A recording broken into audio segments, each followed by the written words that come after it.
Kaya ngene rasane wong lagi susah. Ora salah kudu gelem ngaku salah. Bakal kalah lawan pondok wong sing turah.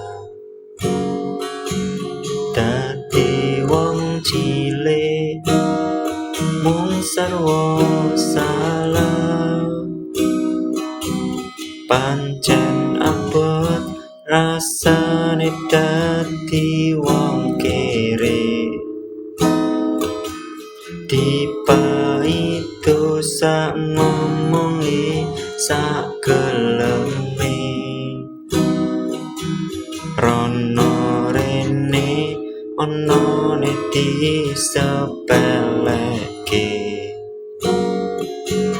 Kudu trimo